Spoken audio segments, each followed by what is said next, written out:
guys, the star of the show this week is a car subwoofer. Yeah, no, not really. Just thought that was a little odd, the way that's written. Excuse me. I'll show you some other things in the manual that are also a little bit odd about this. You can tell this thing was made overseas, and the literature and stuff is just a little bit off with this one. But it's the Andeman, I'm not sure. One channel, Class D amplifier. It's the AS-2200.D. I wasn't really gonna do this amp. Big D did this amp a little while back on his channel, and but as I was flipping through Amazon and eBay, I don't usually get amps off of eBay, but occasionally I do. They usually come off of Amazon. But as I was flipping through, when I come across this one for $77.99, I was like, good gracious.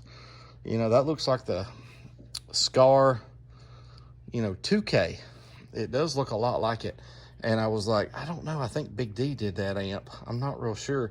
But for that price, I thought, I can't remember how much power that put out on Big D's channel. I'm not real sure, but that seems like an incredible deal for $77.99. And it's new, guys. It's not refurbed or anything like that. So I bought it, and it was $84.23 with tax.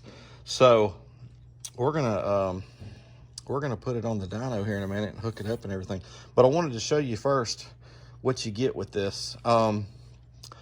Of course, amp box. The owner's manual is a decent owner's manual. It's better than some of them, even though the info in it is a little weird.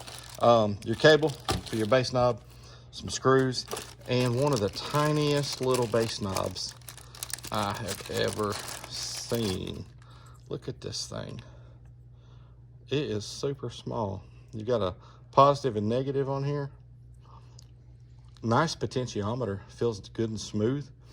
It's got the remote, like the 3.5 jack, but gosh, that thing's tiny. That could be good in ways. There's no lights on it or nothing. If you don't like lights and you need to put this in a really small little space to keep it tucked out of the way, you might actually like that.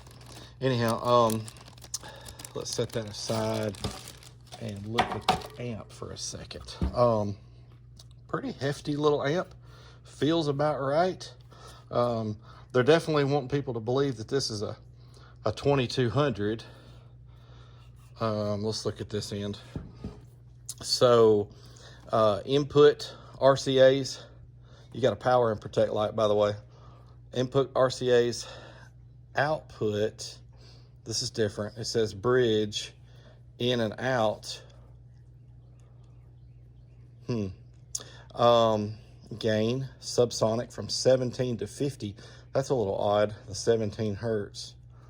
A lot of amps will go down to 10. Sometimes you'll see 15, but bass boost 0 to 18 dB.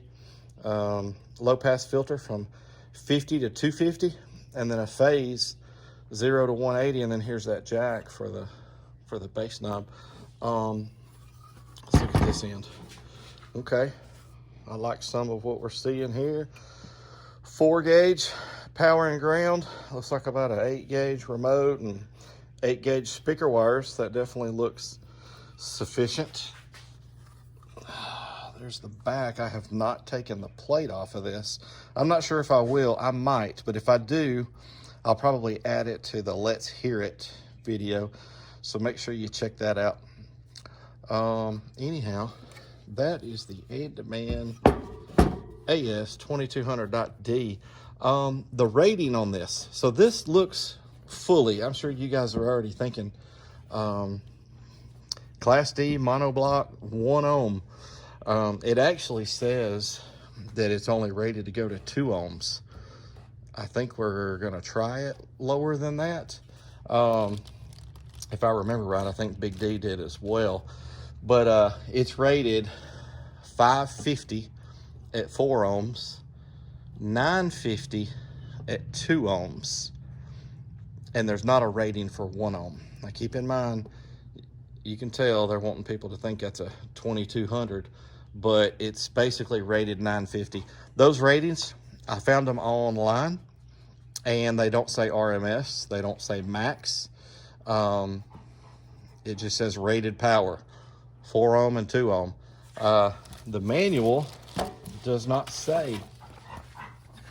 Guys, if you hear my dogs over here, they're over here playing, but the manual does not actually give us a rating. But here's a couple of things that I think is a little odd. Look at the speaker requirements here. Each channel of your amplifier can easily drive 4 ohm speaker loads when used in the stereo mode. When a channel pair is bridged, the recommended minimum load impedance is 3 ohms for subwoofer use and 4 ohms for full range operation. All right, by everything we just saw, this is not a full range amp. But I mean, I think I know what they're meaning there. Anyhow, and then again here, most speakers designed for car audio operation are 4 ohm impedance. Connecting 2 such speakers in parallel will result in a 2 ohm impedance load as seen by the amplifier. Some subwoofer models feature dual 4 ohm voice coil design.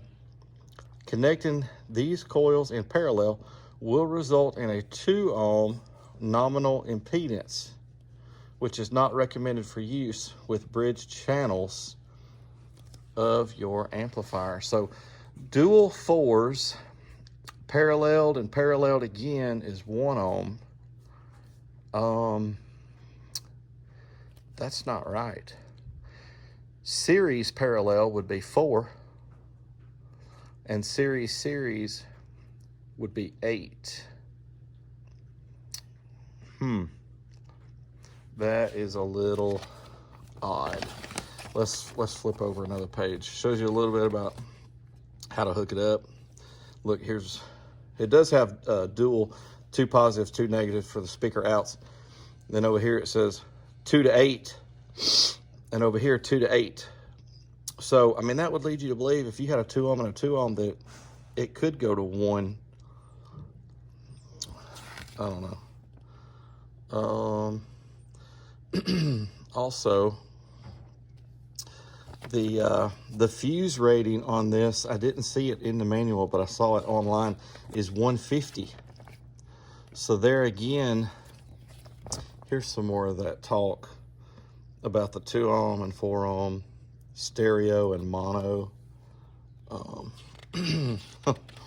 Anyhow, it has a 150 amp fuse rating according to the online specs. Gosh, that would lead us to believe that it might do a good bit more than 950. But let's check that out. Let's hook it up and see what it does. All right, guys, don't miss that video. Subscribe, and thanks for watching. All right, guys, I always catch stuff that I say wrong. I said a few things wrong, actually, in my rambling. But one of the ones that I wanted to clear up is was it this page? Yeah. You know, where we were talking about, because it mentioned dual 4 ohm voice coils. And I was talking about if you was to series parallel or series or parallel. And I said that series on 2 dual 4s would be 8, and that's wrong. You series a 4 ohm sub to itself, and it becomes an 8 ohm load, and you series it like that with another 4 ohm subwoofer in series, and it goes to 16 ohms. Anyhow, I just wanted to clarify that. I know some of y'all probably caught that when I said it, so I just wanted to add that to the end of the video. All right, let's get on with the dyno videos.